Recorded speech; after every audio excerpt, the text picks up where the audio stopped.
All right, here we are on lesson 4, and I want to ask you a question. Are you starting to see the power of what I'm teaching you?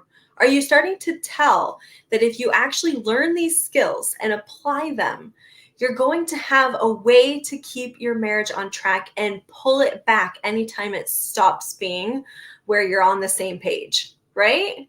So let's start looking again at another tool you can use to make sure you guys are staying on the same page and strengthen things when they start to go wrong. Okay. This is the subject of milestones or benchmarks. Benchmarks are a standard by which something can be evaluated or measured. So, how do we measure whether a relationship is going well? How do we evaluate if things are good or bad in the relationship? We need to have benchmarks to measure whether your marriage is going well or badly. Otherwise, we might not realize that we passed something, some bad change long in the past, right? So, let me give you some examples of benchmarks I've used with couples. Example number 1, joy and laughter. This is actually the one that Ben, my husband, he uses this benchmark in our relationship all the time.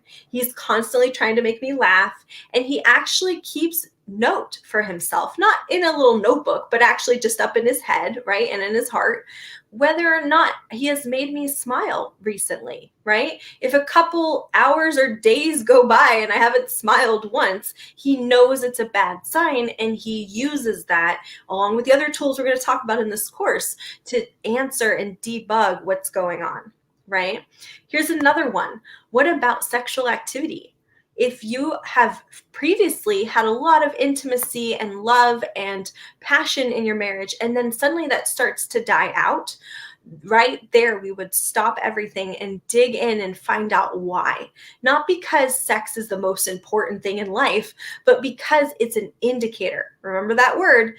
It is a benchmark. It's something it's measurable. It's something we can actually keep track of.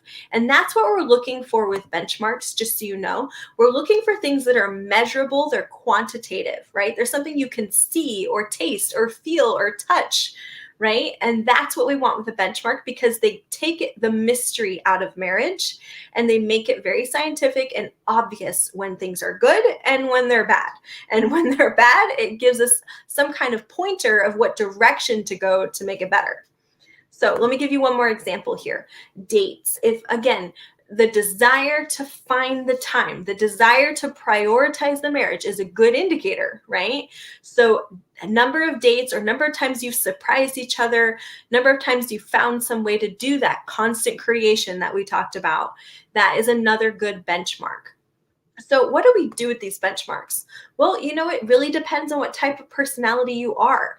For me, I just kind of keep it all up in my head and I keep an eye on it. And if a day, or if we've been spending hours together and I haven't seen any smiles and he seems like he's not meeting my eyes and things like that, I dig in, I find out, is it me? Is it something in the marriage, or is it just something in life that's bothering him, right?